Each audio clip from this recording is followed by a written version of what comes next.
Je vous invite à trouver dans vos Bibles Marc chapitre 6, qui se trouve sur la page 1121. 1121. Marc chapitre 6. Nous allons lire à partir de la deuxième moitié du verset 6. Dans nos Bibles, c'est coupé par le titre « Mission des 12 apôtres », donc ça nous aide. 6b et donc jusqu'au verset 32 du chapitre. Mais avant de lire la parole, nous voulons prier. Donc prions.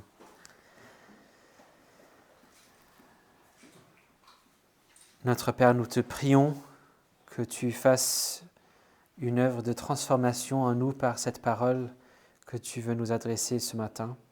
Nous te remercions pour le privilège d'entendre cette parole de notre bon roi. Et nous te prions que tu fortifies notre foi ce matin, que tu nous montres à quel point tu es un Dieu, un roi fidèle. Donne-nous de vouloir le suivre de plus en plus. Donne-nous ce désir encore plus profond et une foi encore plus forte pour suivre ce roi qui nous sauve. Donne-nous d'accepter les choses difficiles que nous avons à voir dans ce passage. Donne-nous de t'écouter et de voir la vérité, de voir la bonté, de voir la beauté de qui tu es dans ce passage. Et nous te prions que tu fasses tout cela pour ta gloire seule. Au nom de Jésus. Amen. Donc Marc chapitre 6, à partir de la deuxième moitié du verset 6. Il parcourait les villages d'alentour et en enseignant. Alors il appela les 12 et se mit à les envoyer 2 à 2, en leur donnant pouvoir sur les esprits impurs. Il leur recommanda de ne rien prendre pour la route, sinon un bâton seulement, ni pain, ni sac, ni monnaie dans la ceinture. Mais, disait-il, chaussez-vous de sandales et ne revêtez pas de tunique. Il leur disait, dans quelque maison que vous entriez, demeurez-y jusqu'à ce que vous quittiez l'endroit. Et si quelque part les gens ne vous reçoivent, ni ne vous écoutent, en partant de là, secouez la poussière de vos pieds en témoignage contre eux. Ils partirent et prêchèrent la repentance. Ils chassaient beaucoup de démons, oignaient d'huile beaucoup de malades et les guérissaient. Le roi Hérode l'apprit. En effet, le nom de Jésus devenait célèbre. Et l'on disait, Jean-Baptiste est ressuscité d'entre les morts. Et c'est pour cela qu'il a le pouvoir de faire des miracles. D'autres disaient, c'est Élie. Et d'autres disaient, c'est un prophète comme l'un des prophètes. Mais Hérode, en apprenant cela, disait, ce Jean que j'ai fait décapiter, c'est lui qui est ressuscité.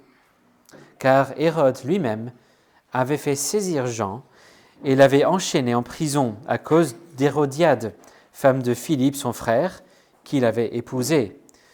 En effet, Jean lui disait, il ne t'est pas permis d'avoir la femme de ton frère. Hérodiade avait du ressentiment contre lui et voulait le faire mourir, mais elle ne le pouvait, car Hérode craignait Jean, sachant qu'il était un homme juste et saint. Il le protégeait, et quand il l'avait entendu, il était très perplexe. Pourtant, il l'écoutait avec plaisir. Cependant, un jour opportun arriva, lorsqu'Hérode, à l'anniversaire de sa naissance, donna un festin à ses dignitaires, aux chefs militaires et aux principaux de la Galilée. La fille d'Hérodiade entra et dansa. Elle plut à Hérode et à ses convives. Le roi dit à la jeune fille, « Demande-moi ce que tu voudras et je te le donnerai. » Il lui fit ce serment, « Ce que tu me demanderas, je te le donnerai. Quand serait la moitié de mon royaume ?» Elle sortit et dit à sa mère, « Que demanderai-je » Celle-ci répondit, « La tête de Jean-Baptiste. » Elle s'empressa de rentrer aussitôt vers le roi et de lui demander « Je veux que tu me donnes tout de suite, sur un plat, la tête de Jean-Baptiste. » Le roi fut attristé. Mais à cause de ses serments et des convives, il ne voulut pas lui opposer un refus. Il envoya aussitôt un garde avec ordre d'apporter la tête de Jean-Baptiste. La garde alla décapiter Jean dans sa prison et apporta la tête sur un plat. Il la donna à la jeune fille et la jeune fille la donna à sa mère. À cette nouvelle, les disciples de Jean vinrent prendre son corps et le mirent dans un tombeau. Les apôtres se rassemblèrent auprès de Jésus et lui racontèrent tout ce qu'ils avaient fait et ce qu'ils avaient enseigné. Il leur dit « Venez à l'écart dans un lieu désert et reposez-vous un peu, car beaucoup de personnes allaient et venaient, et ils n'avaient pas même le temps de manger. » Ils partirent donc dans la barque pour aller à l'écart dans un lieu désert. L'herbe sèche, la fleur se fane, mais la parole de notre Dieu subsistera éternellement. Lorsque j'étais étudiant, je faisais partie de l'équivalent britannique des GBU, les groupes bibliques universitaires, et on avait de temps en temps des formations sur l'évangélisation, comment partager l'évangile, et on avait une expression qu'on entendait souvent pour aider quelqu'un qui avait été convaincu par cette bonne nouvelle de Jésus et qui voulait maintenant poursuivre et devenir chrétien. Que faire maintenant comme prochaine étape? En anglais, ça donnait ABC, mais en fait en français, ça peut donner 3C. Que doit-on faire en réponse à la bonne nouvelle? Le premier C, confesser. Confesser, admettre, reconnaître que je suis pécheur, que j'ai vécu en rébellion contre Dieu, que je suis donc coupable et que je mérite la condamnation de Dieu. Donc confesser. Deuxième, c'est croire. Croire que Jésus est le Fils de Dieu, le Sauveur. Croire qu'il est venu pour vivre la vie que j'aurais dû vivre, cette vie parfaite que je n'ai jamais pu vivre. Et puis subir à ma place la mort, la condamnation que je méritais, et qu'il est ressuscité pour nous donner la vie éternelle. Donc croire, me confier à lui dans cette foi aussi. Et puis troisième C, et sûrement le plus difficile, le plus compliqué pour quelqu'un qui était convaincu de la vérité de l'Évangile, compter combien le fait de suivre Jésus va me coûter. Compter le coût, parce qu'il y a un coût. La grâce, la bienveillance et la miséricorde de Dieu sont bien évidemment offertes librement, c'est cadeau, mais il y a quand même un coût. Dans un premier temps, c'est le cas parce que le fait de suivre Jésus va transformer toutes mes relations. La repentance va changer les choses. Ça va changer ma relation avec l'argent, avec le pouvoir, avec mon travail, peut-être ma relation avec l'alcool ou la drogue, avec la sexualité pour certains. Il y aura peut-être des amitiés qui vont changer parce qu'on ne veut plus aller boire non-stop avec eux, parce qu'on ne veut plus jouer avec de l'argent avec eux. On ne veut plus faire ce qu'eux ils font.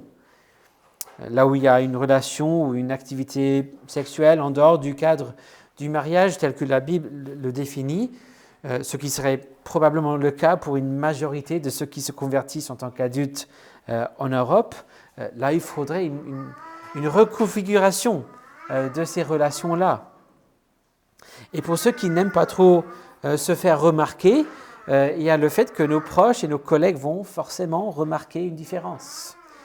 Forcément, quand il y a de la repentance, ça fait plein de situations, de conversations compliquées ou peut-être même embarrassantes. Peut-être des fins d'amitié.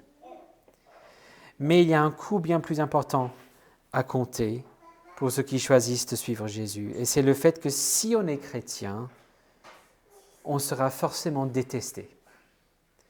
Lorsqu'on devient chrétien, on entre dans un conflit avec un monde qui nous déteste. Alors, ce n'est pas tout le monde qui exprime cette haine contre nous, mais on est dans un monde où il y a même des gens qui veulent nous faire souffrir et même nous mettre à mort. Il n'est jamais agréable de penser, et surtout pas de savoir, que quelqu'un nous déteste. Et ça peut être assez effrayant de savoir qu'il y a des gens qui aimeraient faire plus que le fait d'avoir ce sentiment tout simplement de haine, mais ils veulent agir en fonction, ils veulent tuer. Mais voici le coup qu'il faut compter, et c'est le message que Marc veut nous présenter ce matin. Il veut nous montrer que l'appel à se repentir et à vivre sous le règne du roi Jésus nous amène à la vérité, la bonté, surtout à un roi merveilleux, mais cet appel nous amène aussi à un conflit mortel avec le monde. La semaine dernière, on a terminé la deuxième grande section, deuxième des 6 grandes sections de l'évangile de Marc, qui nous a présenté la puissance de Jésus. Aujourd'hui, nous débutons la 3e grande section qui met un accent sur la formation, l'enseignement que Jésus donne à ses disciples. J'ai parlé un peu la semaine dernière que chacun de ces sections a des blocs ABC. On est dans chaque section. Et bien sûr, il s'agit ici donc au début un bloc A. Et très clairement, nous avons ici cette technique favorite de Marc. On a encore un sandwich où Marc prend 2 histoires et il met l'une au milieu de l'autre, au milieu du sandwich. Et c'est le milieu du sandwich qui éclaire l'histoire, qui débute et qui termine la section. On a l'envoi des 12 disciples en mission, puis l'histoire de Jean-Baptiste, et puis le retour des disciples, donc un sandwich assez clair dans cette section de Marc. Et ces 2 histoires sont en fait l'histoire de 2 royaumes.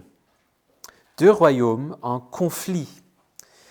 Et Marc met ces 2 histoires ensemble justement pour nous aider à compter le coût de la vie sous le règne de Jésus-Christ. Regardons donc ce qui se passe et on va le voir dans 3 temps pour ces 3 parties. Donc tout d'abord, au verset 6 à 13, Marc nous amène à considérer le nouveau royaume céleste. Le nouveau royaume céleste. Jésus visite plein de villages et de villes pour prêcher, pour faire du bien. Et maintenant, il est allé avec les 12 disciples, et notamment autour de Capernaum.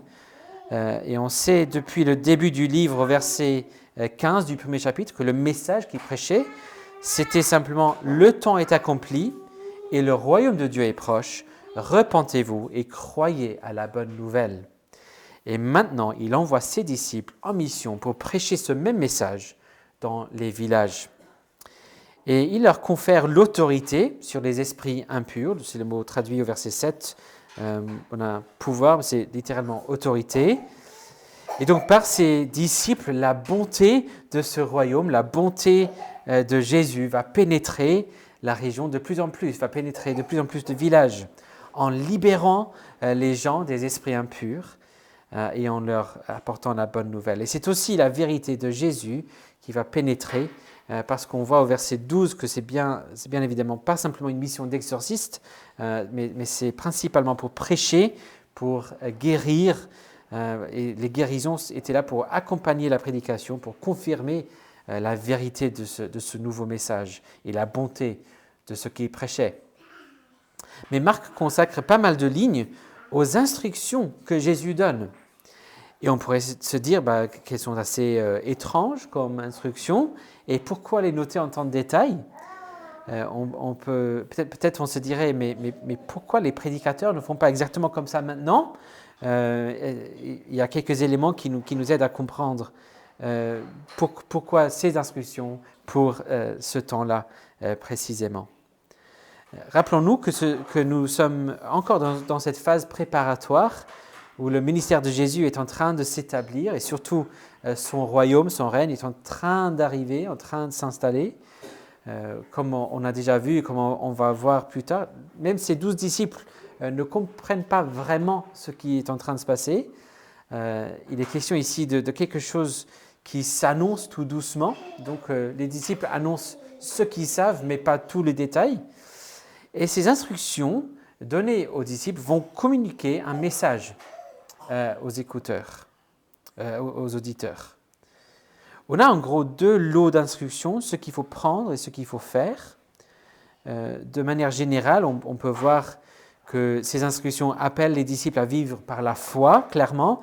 Ils devaient prendre simplement ce qui était strictement nécessaire et puis faire confiance à Dieu pour le reste. Lorsque quelqu'un les accueillait, ils ne devaient pas chercher autre chose, mais accepter les moyens par lesquels le Seigneur pourvoyait à leurs besoins. Mais dans ce qu'il fallait prendre, les disciples et les gens qui les auraient rencontrés auraient reconnu quelque chose. Ça aurait fait écho de quelque chose. Il y a certains qui disent « Ah, bah oui, ça ressemble aux instructions données aux disciples d'autres philosophes qui voyageaient. » Ce n'est pas vraiment le cas. On trouve des textes de philosophes qui disent bah, « Allez enseigner et prenez ces choses-ci. » Et la liste est complètement différente. Les disciples devaient porter une tunique et une seule, avec une ceinture, des sandales et un bâton. Et ce n'est pas la première fois que cette liste apparaît dans la Bible. Donc ça aurait rappelé quelque chose. C'est aussi ce que les Israélites devaient porter dans Exode chapitre 12 pour manger le repas de la Pâque. Cette tenue qui communiquait qu'ils étaient tous prêts à partir tout de suite, rapidement, pour sortir du pays d'Égypte, pour aller constituer cette nouvelle nation dans la terre promise.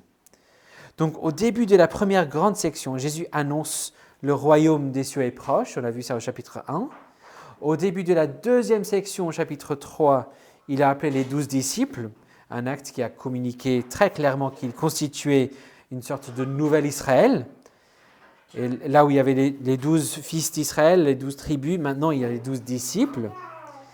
Et ici, au début de la troisième grande section, Jésus les envoie rapidement pour continuer le travail d'établir ce nouveau royaume, un nouvel Israël céleste. Et puis on voit au verset 10 et 11 les instructions pour ce qu'il fallait faire, et notamment ce qu'il fallait faire en cas de rejet. Il fallait secouer la poussière de leurs pieds. Et le fait de faire cela aurait été un témoignage contre eux, mais un témoignage de quoi ? On voit un acte semblable décrit dans Néhémie 5, et plus tard dans Actes aussi, mais l'idée en général, c'était qu'il était habituel pour les Israélites, si jamais ils devaient visiter une terre païenne, une région non juive, alors avant de rentrer en Israël, il fallait secouer la poussière de leurs pieds, de leurs vêtements, pour ne pas infecter Israël avec la poussière de ces terres là-bas. Donc le fait de secouer la poussière en quittant ces villes, et rappelons des villes juives, aurait été un témoignage que puisque vous n'acceptez le message de Jésus, le Messie que Dieu a nommé, vous n'appartenez pas au peuple de Dieu. Ce lieu est un lieu païen, un lieu non croyant. C'est un acte qui déclarait cette ville non croyante, païenne. Parce que l'important, ce n'est pas la nationalité, la tradition, etc. Il est simplement question d'accepter ou pas le Messie, le roi que Dieu a envoyé. Repentez-vous donc, car le royaume de Dieu est proche. Le véritable royaume de Dieu, c'est ce nouvel Israël céleste, sous le véritable roi, Jésus-Christ. Mais on voit au verset 12 qu'ils ont pu annoncer et apporter ce règne de Jésus dans plusieurs villages. Et par tout cela, Jésus et ses disciples ont fait parler d'eux partout, même dans le palais de Hérode. Et les gens ont plein d'avis différents sur l'identité de ce personnage mystérieux qui prêche et qui guérit et qui chasse des démons et qui envoie ses disciples faire pareil. Certains pensent que c'est Élie, d'autres que c'est un autre prophète et encore d'autres que c'est Jean-Baptiste. On va revenir à cette question qui a lieu un peu partout à la fin de section au chapitre 8. On va voir cette liste d'options à la fin de la section, fin chapitre 8. Mais pour l'instant, Marc veut se concentrer sur l'avis du roi Hérode par rapport à tout ça. Et ainsi, il nous amène à considérer dans un deuxième temps l'ancien royaume terrestre. Donc au verset 14 à 29, on voit l'ancien royaume terrestre.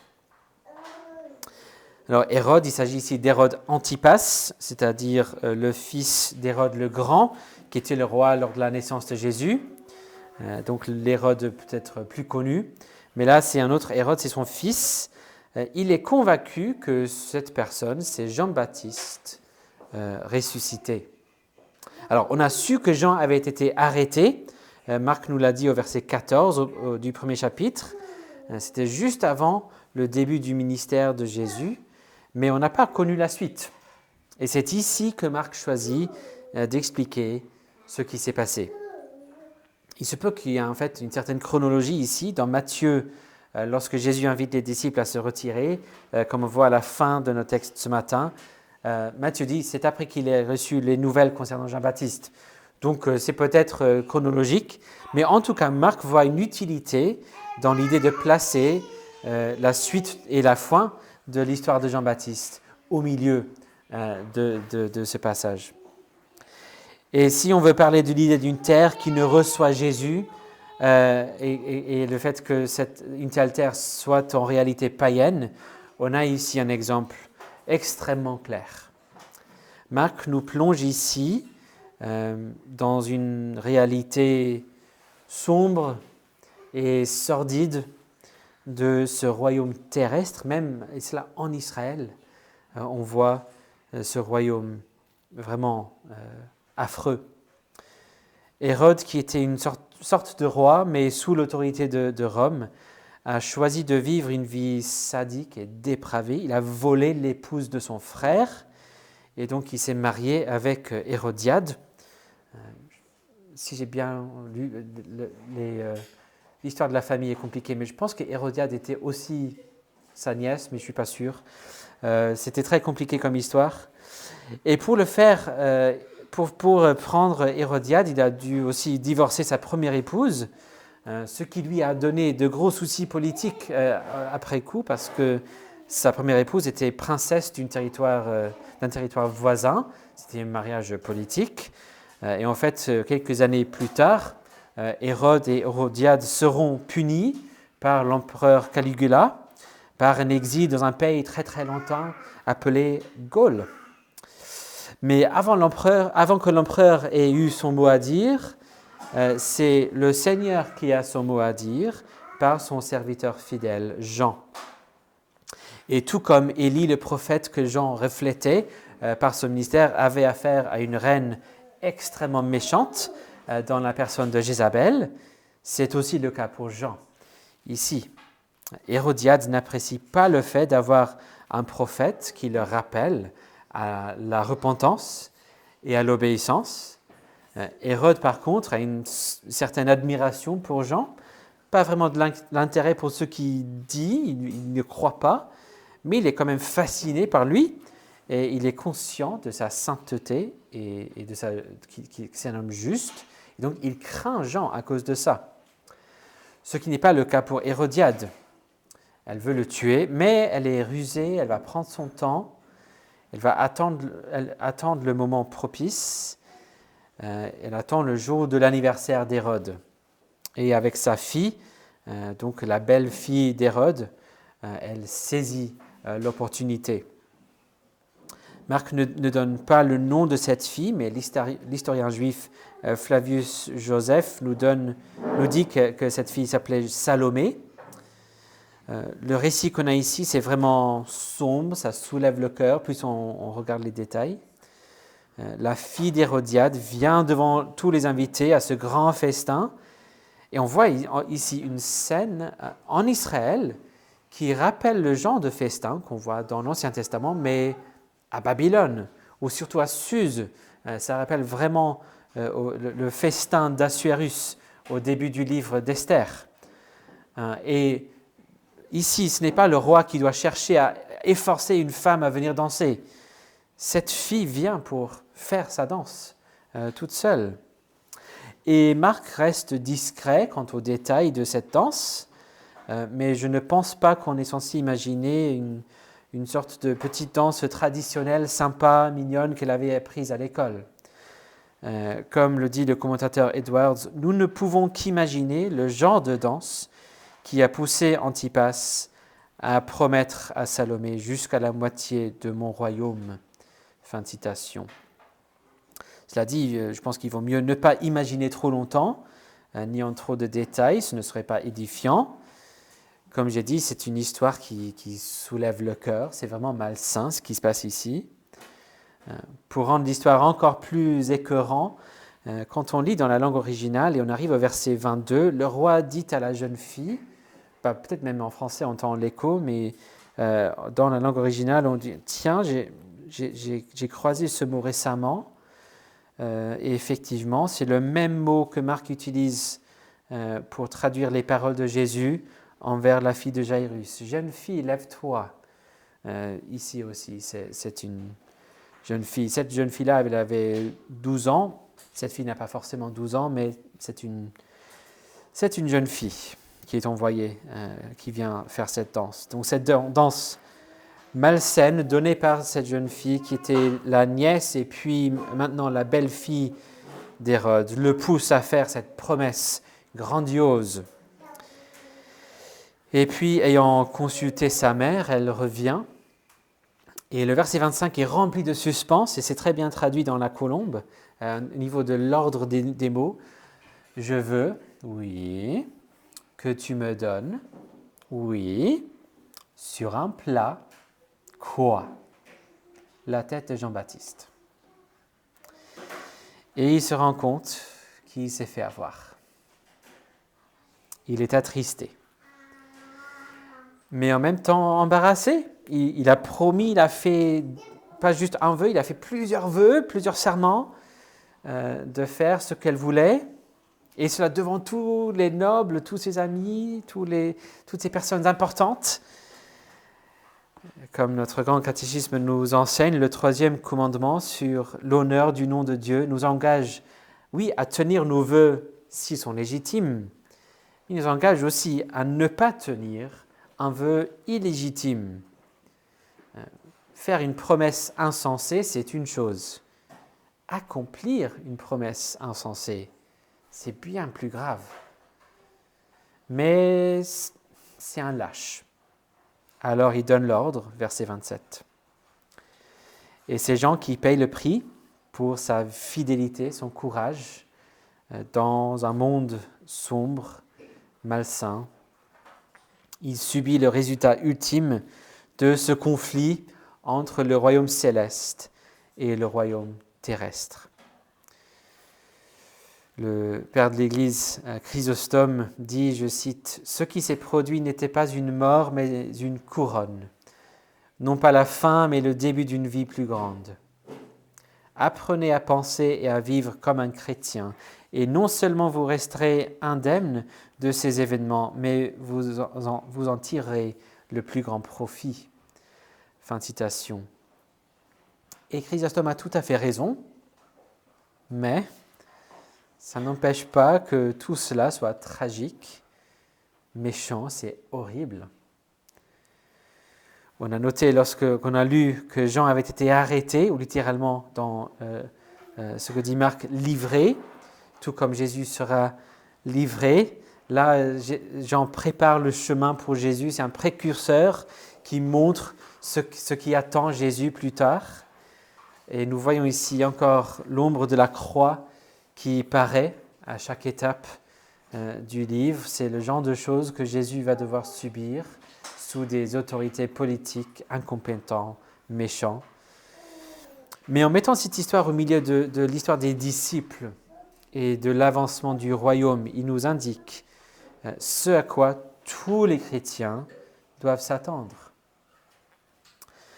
Dans la providence du Seigneur, on arrive à ce passage-là, quelques jours après qu'il a été rapporté que 70 chrétiens, 70 de nos frères et sœurs en Christ, réunis dans une église protestante au Congo, ont subi le même traitement que Jean-Baptiste, tous décapités par des islamistes, il y a une semaine ou deux. De nos jours, ici dans l'Occident, on peut subir des traitements injustes, soit par les autorités, soit par nos proches, peut-être par nos employeurs, à cause du fait que l'on suit Jésus. Peut-être pas explicitement, mais parce qu'on prend cette position, on refuse de faire ceci ou cela. Mais nous ne faisons pas face constamment à cette menace de mort. Mais soyons clairs, ce n'est pas la norme. C'est exceptionnel ce que nous vivons. C'est très rare dans l'histoire de l'Église. On est vraiment dans une minorité de chrétiens du monde qui ne font pas face à ce genre de menaces.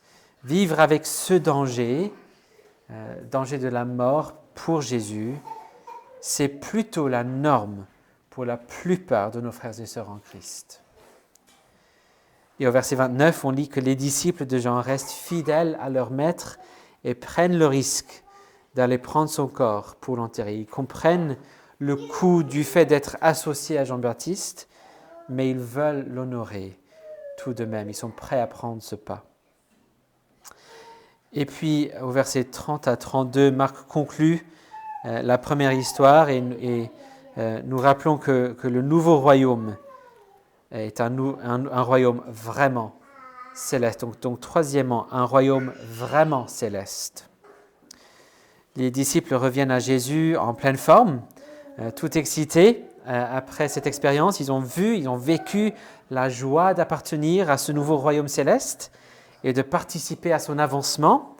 Ils disent à Jésus tout ce qu'ils ont fait, tout ce qu'ils ont dit, c'est bien. Et Jésus sait que l'important maintenant, ce n'est pas de leur dire de partir tout de suite et continuer, ni de multiplier de compliments, ni de continuer à parler longuement de tout ce qu'ils ont fait, mais il est conscient du fait qu'alors qu'ils ont pu vivre les joies de son royaume à lui, ils vivent aussi dans cet ancien royaume terrestre. Et il est important maintenant de prendre du temps à part avec Jésus, du temps dans un lieu désert, juste les 12 avec Jésus pour se reposer. Jésus voit surtout aussi le fait qu'il y a une réaction à son ministère et au ministère des disciples qui n'est pas très bien et qui montre une mauvaise compréhension de son royaume. Verset 31, « Car beaucoup de personnes allaient et venaient, et ils n'avaient pas même le temps de manger. » On a vu plusieurs fois des foules qui viennent tous ensemble pour demander quelque chose ou pour voir quelque chose, mais là c'est différent. Là c'est beaucoup de personnes. C'est la première fois qu'on voit cette phrase, cette expression. Littéralement, c'est simplement le mot « beaucoup », mais il s'agit bien sûr de personnes. En gros, le sens ici, c'est qu'il y a beaucoup de buzz autour de Jésus, en réponse à ce que les gens voient. Mais comme on verra par la suite, tout comme on le voit dans les autres évangiles, ce que veulent les gens maintenant, ce n'est pas tellement juste des miracles ou une belle prédication, ils veulent un leader politique.